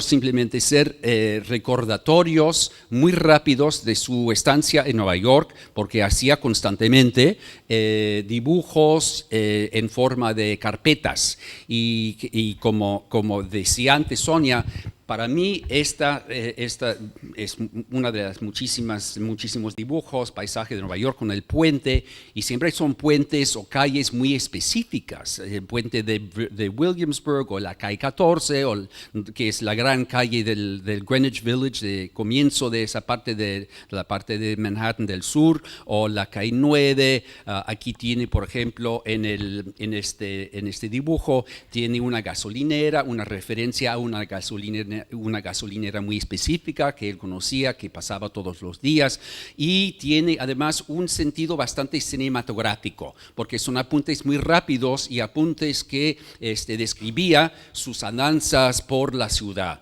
y fue un constante visitador de sitios, de barrios y de museos y de galerías. Y me acuerda muchísimo la serie de dibujos que hacía su maestro, Torres García, y por eso tenemos esta juxtaposición de álbum de Nueva York de 1920, que muestra una ciudad no tan distinta de la que conoció Goodrich cuando llega en el 70, y además la muestra en una forma bastante parecida a lo que hacía luego su alumno Goodrich, o sea que son reminiscencias, pero además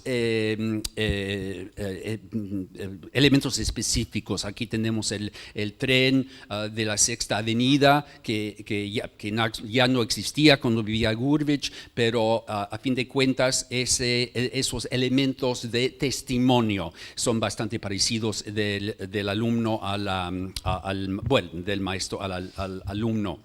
Y pues tenemos muchas de estas escenas de Nueva York, escenas por ejemplo de este dibujo que nombra la calle Pike Street, que es una pequeña calle al sur cerca de donde estaba el World Trade Center, bueno, donde queda el nuevo World Trade Center, y son testimonios de su vida la vida cotidiana del artista. Además, son formas de expresar su interés por nuevas técnicas, porque lo que hacía Goodrich en Nueva York no era seguir lo que había hecho en Montevideo o lo que había hecho en Israel o en sus varios viajes europeos, es que empezó con nuevos rumbos, y yo mantengo la impresión de que la presencia del asemblaje, la presencia por ejemplo en este collage sobre tela arpiera que define el edificio. Bueno, aquí por ejemplo vemos una indicación de la calle 14 y la puente de Williamsburg, que es una puente muy céntrica en la ciudad. El uso de varios elementos distintos, sobre todo, no tanto en estos dibujos figurativos, sino más que nada en los collages y en los asemblajes que hace durante su estancia en Nueva York. Son además consecuencias de lo que iba aprendiendo en el pasado y las cosas que iba viendo en sus andanzas por las galerías y por los museos neoyorquinos durante los 4 años de estancia. Pues acordemos que muy cerca de donde estaba viviendo la familia Gurvich, la zona que se llama Soho, South of Houston Street, sur de la calle Houston, en ese momento mismo estaba comenzando como uno de los centros más importantes del mundo artístico de Nueva York. Antes, en los 50, 60, era una zona medio abandonada, pero a finales de los 60 y sobre todo en los 70, cuando llega Gurvich, él encuentra lo que era un nuevo mundo de arte contemporáneo. Fíjense que en el 72 se abre la galería de Leo Castelli. Se abre en el mismo momento la galería de su ex mujer, Iliana Sonnabend. Se abre la galería de Mary Boone. Y estas galerías quedan como 12, porque he hecho el recorrido, son 12 minutos caminando desde la avenida A y la 11 hasta Soho, hasta West Broadway. Y no me digas que Gurvich no pasó por las galerías, y no me digas, por favor, los críticos, que Gurvich pasó por alto todo lo que estaba pasando en el mundillo de arte en ese momento. Claro que hizo sus visitas al Metropolitano y al Museo Whitney y al Frick Collection y todos las instituciones consagradas, pero yo mantengo que ese contacto, aunque no estuviera muy especificado en los comentarios o en las cartas, pero hay evidencia visual de lo que podemos ver, por ejemplo, en estos collages, este maravilloso collage en naranjas del 72, o en esta madera, este asemblaje con técnica mixta, madera que combina su amor por la cerámica, que siempre mantenía, y los experimentos bueno, aquí telas no, pero experimentos con varios técnicos distintos. Acordemos que es el momento del auge de artistas como Robert Rauschenberg y Jasper Johns, y sus experimentos con elementos encontrados. Y aunque se puede decir que esta obra no tiene nada que ver con Johns o Rauschenberg o muchos otros norteamericanos trabajando y exponiendo en Soho en ese momento, yo mantengo que sí había una relación, una imposición por parte de Gurvich de las cosas que a él le fascinaba, de sus estudios con el taller y sus contemporáneos aquí en Montevideo y en Buenos Aires, y mezclando esas improntas con lo que él veía en las galerías que acabo de mencionar. Creo que es una cosa absolutamente clara para mí, y he discutido este punto en varias veces con amigos como Cecilia de Torres, que mantiene más o menos lo mismo. Algunos otros comentarios que quisiera hacer. Algunos piensan que Gurvich estaba, y esto sí está escrito en varios ensayos sobre él, Gurvich estaba más o menos perdido en este mundo de inmigrantes. No era así. Gurvich tenía varias exposiciones bastante importantes en su momento, en su corta estancia neoyorquina, y pues les cuento, por ejemplo, que en el año 71 expuso en varias galerías. Por ejemplo, en el 72 en la Galería Lerner Mizrachi en Nueva York. En 71 tuvo una gran exposición en una galería en Stamford, Connecticut, que es un pueblo que no queda muy lejos de Nueva York, la Galería Couturier. Y un punto interesante es que la Galería Couturier existe por parte del hijo de la fundadora, Couturier, en Los Ángeles, y es una galería que continúa su interés por todos los artistas latinos. Y luego también 71 expuso en una colectiva en el Museo Judío, y hay que acordarse que el Museo Judío, a diferencia de lo que es ahora, que es un magnífico museo, pero que normalmente trabaja artistas de ascendencia judía, en los 60s y y los 70s era el museo número 1 de la vanguardia. Algunos de los artistas no judíos más importantes en términos de conceptualismo, de minimalismo, tuvieron sus primeras exposiciones en el Museo Judío, en la Quinta Avenida con la calle 94. Inclusive Gurvich estaba ahí exponiendo. Y luego llega a conocer a una persona que tenía un interés muy especial por la obra de Gurvich, que era Joachim Jean Aberbach, un inmigrante suizo que había hecho mucho dinero en la industria musical, pero le fascinaba el arte y abrió una galería que todavía existe, y es la galería es de su viuda, se llama Susan Aberbach, en la calle 76 con la Quinta Avenida, pero en su momento tenía una galería sumamente importante. Aberbach fue, por ejemplo, uno de los impulsores de la carrera de Botero y de otros artistas latinoamericanos, y le dio a Gurvich una retrospectiva bastante significativa.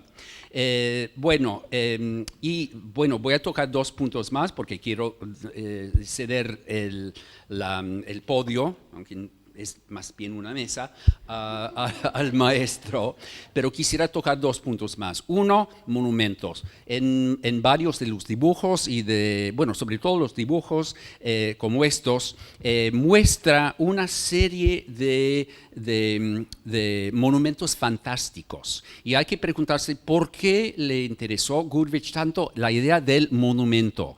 Y si excavamos la historia de los Estados Unidos y sobre todo la ciudad de Nueva York, en ese momento es el momento de la fundación de ciertas instituciones en pro del arte público.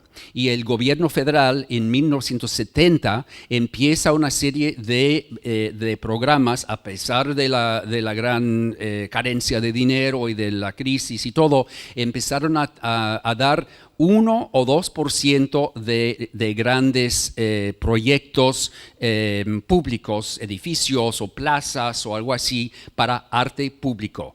Y artistas como Louise Nevelson, artistas como Richard Serra y muchos otros, inclusive a Isamu Noguchi, que había empezado muy anteriormente a crear grandes monumentos públicos para Nueva York y otras ciudades. La ciudad se convirtió en una ciudad muy sensibilizada al arte público, y creo que a raíz de eso empieza Gurvich a sensibilizarse también en este punto, y tenemos una serie, por ejemplo, en este fascinante dibujo, proyecto de monumento 4 con puente, es también puente muy concreto, la de George Washington Bridge, que está muy arriba saliendo de la ciudad, pero que tiene estos elementos en forma de monumento que quizás él hubiera querido hacer y nunca por la muerte que le entró a la edad de 47 años, no pudo hacer monumentos, pero son testimonios los dibujos a su afán por la monumentalidad. Y el último punto que quisiera tocar es la vuelta a la sensibilidad judía. Y hay ahora en Montevideo en muchas casas, y las visitamos algunas ayer y anteayer, hay joyas de esta última época, este último encuentro con su pasado judío en forma de pinturas de grandes formatos sobre las fiestas judías. Y les estoy mostrando Purim, que es un maravilloso cuadro de esta fiesta, y Sonia nos mostró una bella fotografía de Purim en el kibutz donde vivía Gurvich un tiempo. Fue Aberbach, el galerista, que le impulsó a revisitar toda esta herencia judía, y le decía a Gurvich, según las cartas y según las entrevistas, que quería que hiciera Gurvich una serie de cuadros de bastante gran formato, pero con un colorido mucho más llamativo.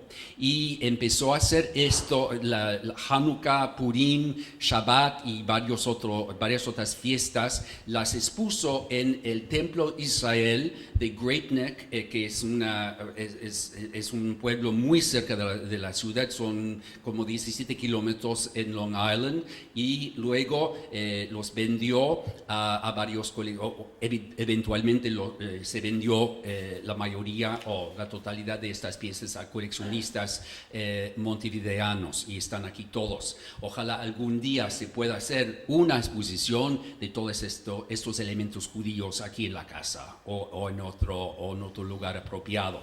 Bueno, este es un pequeño compendio, un pequeño resumen de los puntos que trato de explicar en mi ensayo, y no son los únicos puntos. Tengo pues una lista de muchas otras opciones que se podía haber hablado esta noche, pero quizás un pequeño impulso para que todos compren el libro cuando salga en enero, porque es un libro maravilloso, y le felicito a Cristina sobre todo por su cuidado, y a Martín por el gran impulso que ha dado, no solamente en este proyecto, sino desde que empezó con el proyecto de la Fundación y el museo, de proteger y promover la herencia artística, no solamente de su padre, sino de una de las grandes figuras de arte moderno, y no me refiero al arte uruguayo ni a arte sudamericano, sino al arte moderno, punto.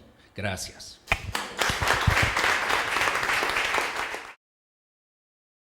Antes de pasar a hablar directamente, y es un gran placer de poder estar aquí con toda la obra de Gurvich y con todos vosotros, quiero hacer una pequeña introducción para ver un poco cómo se fueron dando las cosas entre nosotros en aquellos tiempos.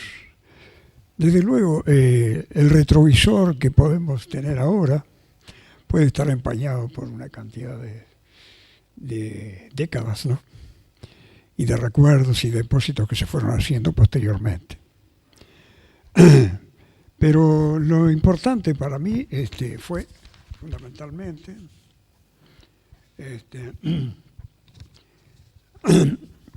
encontrarme entonces dentro del taller con gente muy motivada a trabajar, a ir descubriendo todos los elementos de la plástica junto con la transmisión que hacía Torres. Y en esto lo que quiero referirme también es, en el taller hubo siempre diferentes aproximaciones a las lecciones que daba Torres, a Torres mismo, ¿no? ¿En qué sentido? En que había gente que venía nada más que para aprender a pintar, ¿no? A pintar bien, desde luego. Después había gente que estaba simplemente en una zona periférica en la cual no le interesaba todas las motivaciones que podía generar el arte contemporáneo, ¿no? Y que era simplemente aprender un oficio casi manual, ¿no? Y luego había los que estaban motivados no solamente por el oficio, pero también por todas las ideas y pensamientos que promovía y removía Torres en torno a nuestro, ¿no? Algunos fueron más atraídos por una cosa, el oficio. Otros fueron más atraídos tanto por el oficio como por las formulaciones dentro del constructivismo y todo eso, ¿no? Lo importante es lo que nos fue dejando a nosotros una vez que Torres se fue, y lo que fue germinando en cada uno de nosotros como posibilidad de desarrollo, ¿no? Como posibilidad de cuestionamiento de sus propios quehaceres en cada uno de nosotros, ¿no? Entonces, le quiero remontarme un poquito en esto, y no voy a abundar mucho. Es simplemente para decir que en esta distancia de décadas, la imagen que tenemos o podemos tener es muy difusa. No podemos darnos cuenta de lo que era aquel Montevideo de los años 45, 50, ¿no? En una quietud de siesta intelectual, donde apareció Torres ahí y sacudiendo el avispero y generando todo un movimiento muy cuestionado, por cierto. Ya sabemos que, ustedes saben que no exponíamos en los salones, y entonces las exposiciones nuestras, no diría que eran, pero era bastante complicado porque las exposiciones nuestras eran para nosotros mismos, algunos amigos, algún familiar, ¿no? Y ahí se pasaba la cosa. Desde luego, yo creo que se generó en nosotros un aspecto tribal también, que no había más remedio porque la situación era así, difícil, ¿verdad? Y de esa manera, ¿qué es lo que pasó? Y bueno, que se fue consolidando una amistad y un intercambio sin celos, sin envidias entre nosotros.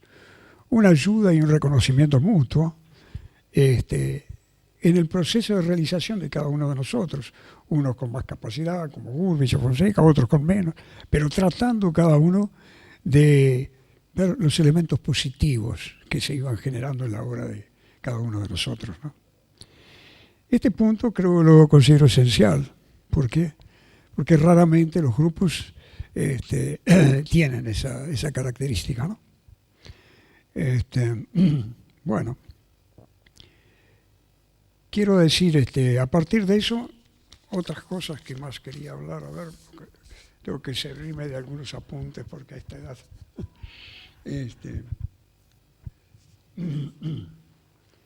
Para pasar entonces ahora sí, antes que nada, y sobre todo quería hablar una cosita, también para especificar bien sobre Torres,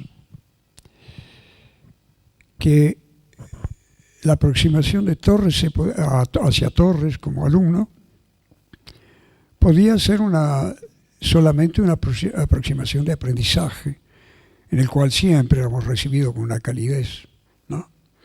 Y él estaba dispuesto siempre a brindarnos una hora y media hablando desde su caudal de conocimiento que podía tener con alguien que recién estaba arañando las primeras inquietudes plásticas, ¿no?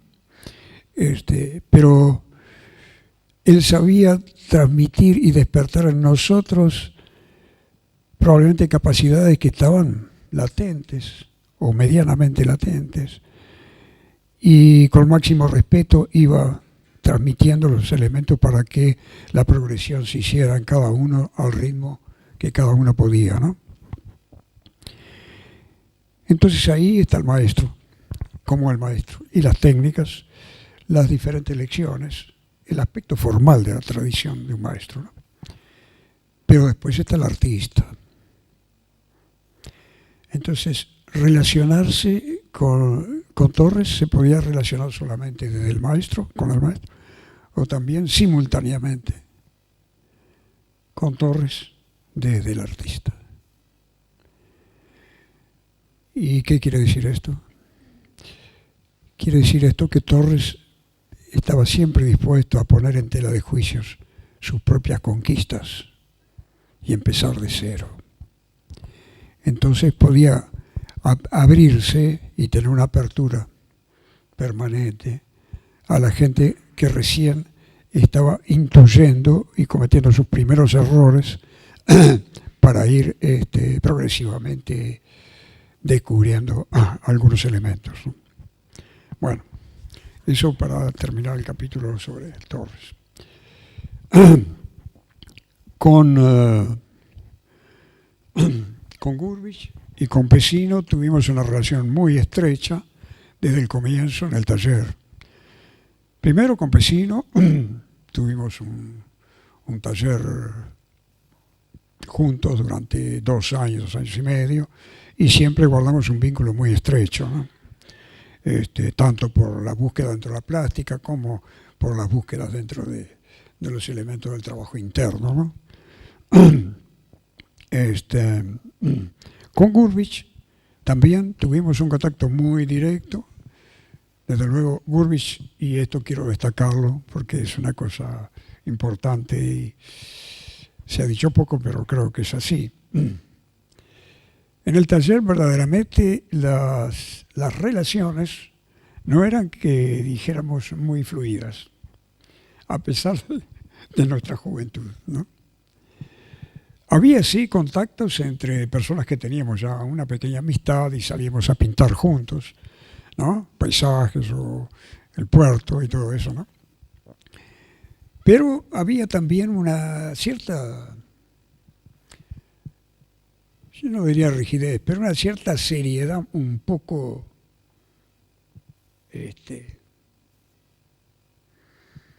almidonada, ¿no? Para la época, podríamos llamar. Gurvitch tenía la posibilidad, y era un tipo que tenía un humor y una manera de contractar a la gente que era formidable, ¿no? Y lo destaco por esto porque es muy importante, ¿no? Así que bueno, con Gurvitch y Pesino tuvimos una relación muy, muy fluida.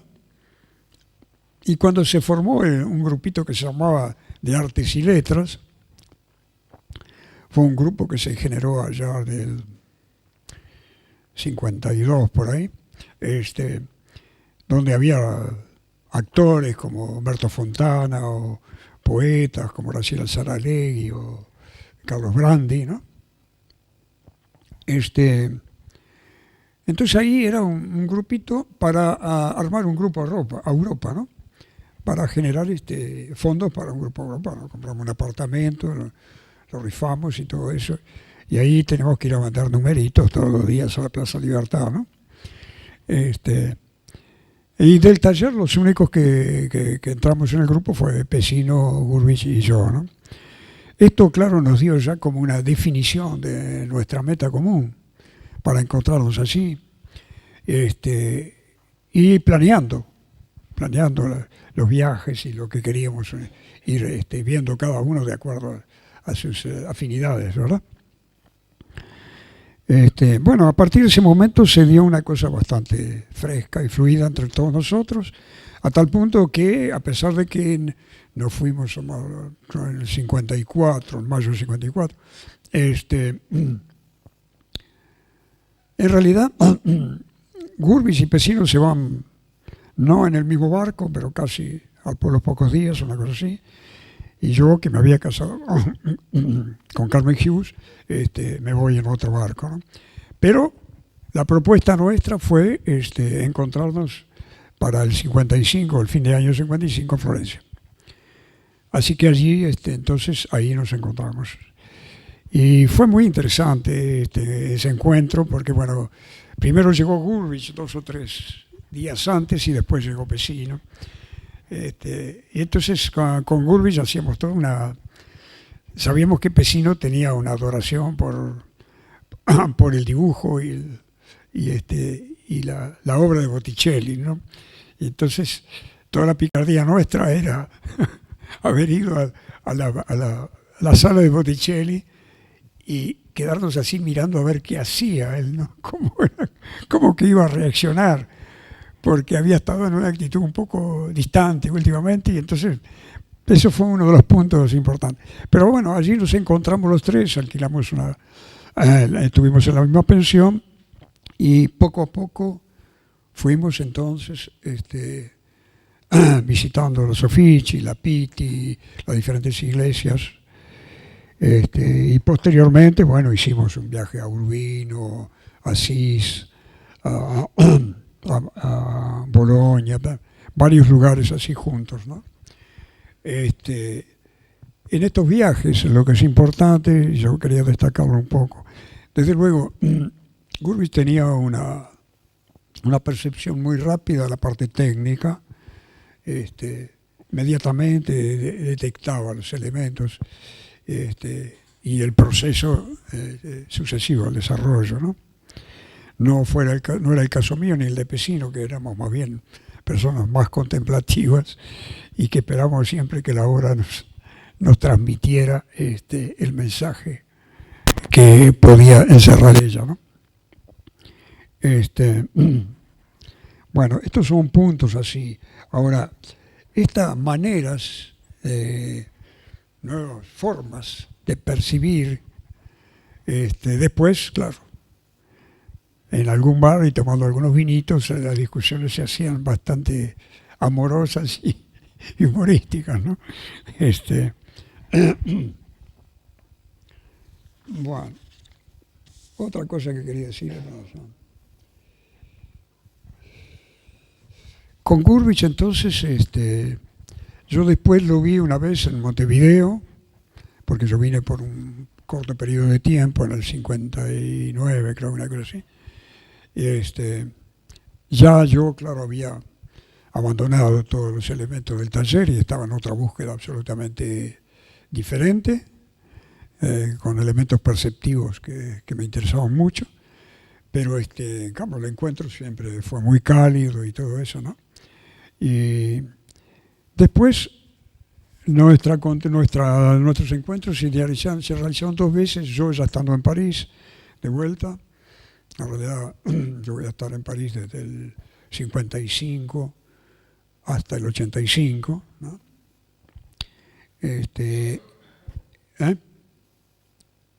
Y en este periodo, entonces, Gurvich va a venir a vernos a nosotros un par de veces. La primera vez, recién casado con Totó, y después, un poquito posterior, y va a ser la última vez que lo voy a ver, ya con Martín de 3 años, 4 años, debía tener una cosa así, ¿no? Más o menos, sí. No te debes acordar, ¿no? 4 años. Bueno, él, claro, ya iba en viaje a Israel, ¿no? Siempre, y entonces, pero siempre se detenía y bueno, se quedaba unos días en París y nos encontrábamos y todo eso, ¿no? Ahora bien, otro elemento que quería destacar aquí para todo esto, aparte de lo que significa para mí encontrarme en un museo Gurvich con toda su obra, su trabajo incesante, lo que quiero decir es que los viajes son motivantes de muchas cosas.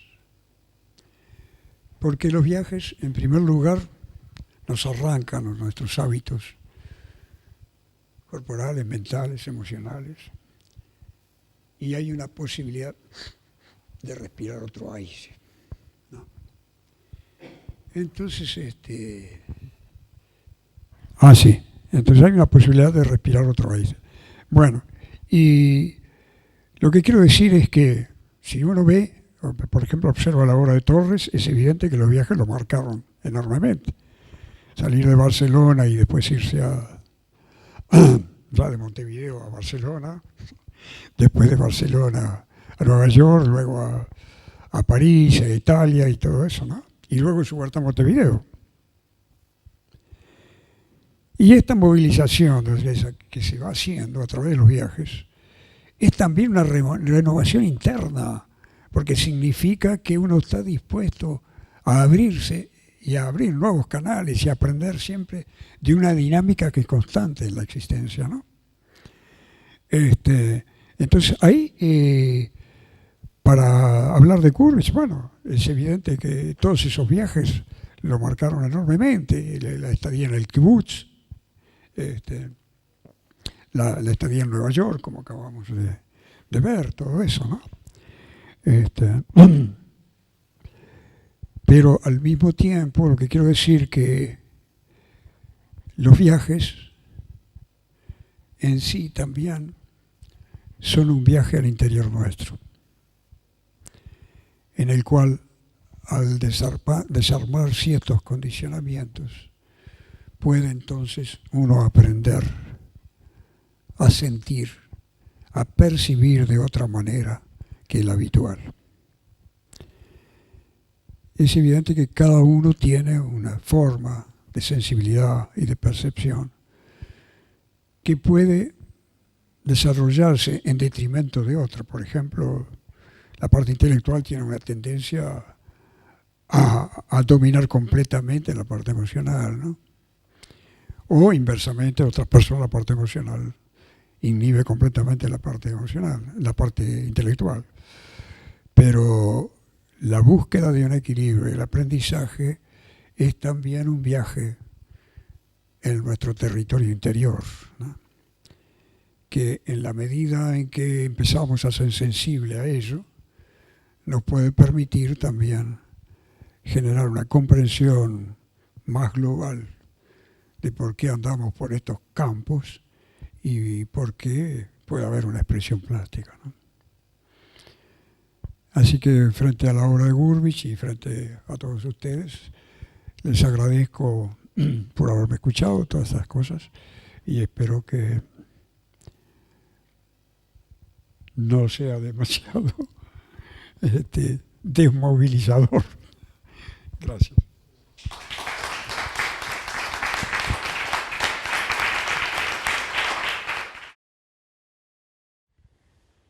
Yo aquí venía a hablar de Gurvich. Sí. Pero puesto que se me solicita una pequeña introducción dentro del proyecto de trabajo mío, lo voy a hacer, lo voy a hacer con gusto. En realidad, para mí, dentro del trabajo, lo que yo tomé contacto a través de Torres y del taller con los elementos plásticos, creo que en realidad yo buscaba mucha cosa dentro de eso. No solamente una plástica, simplemente lograr los elementos técnicos plásticos y solamente eso, ¿no? Creo que en esto me costó mucho tiempo darme cuenta de esto,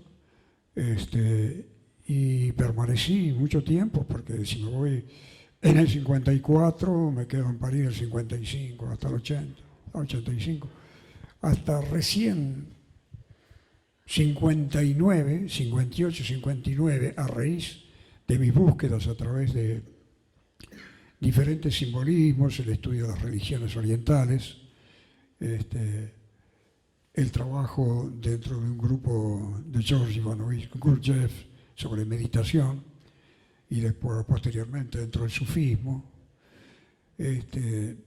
los elementos que yo barajé y que me han interesado posteriormente en la plástica son elementos que tienen que ver con una interioridad, un elemento que se puede manifestar o no de acuerdo a que uno se aproxime de cierta manera a sí mismo, ¿no?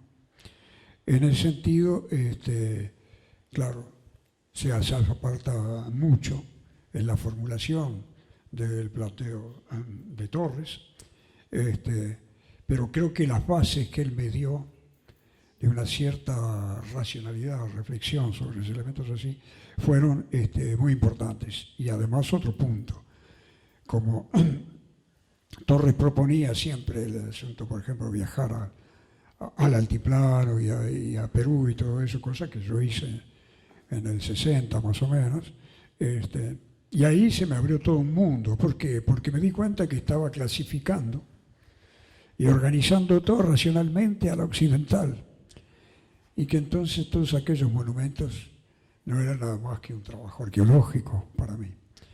Cuando me decidí que no era arqueología aquello y que yo estaba vivo, es porque yo me olvidé de pensar y comencé a sentir. Esa posibilidad de sentir no es puramente subjetiva. Esa posibilidad de sentir tiene un saber también. Y eso me fue permitiendo, luego de ese viaje, irme preparando para un viaje a Europa y sentir las obras de otra manera. Yo no iba a la obra a pedirle cosas, iba a escuchar. Tanto que fuera una escultura griega como un Memling o un Vermeer o lo que fuera, ¿no? Sé que esa aproximación puede parecer algo que está, en realidad, el artista hace las cosas técnicamente, ¿no? Para presentar un espectáculo, para presentar una obra que motive a la persona que la ve. Pero al mismo tiempo, esas obras pueden tener una presencia que no tiene tiempo. Bueno, nada más, es un poco ese el trabajo ese que he hecho a través de estos años, y que supongo que no es solamente hacer, sino ser. Gracias.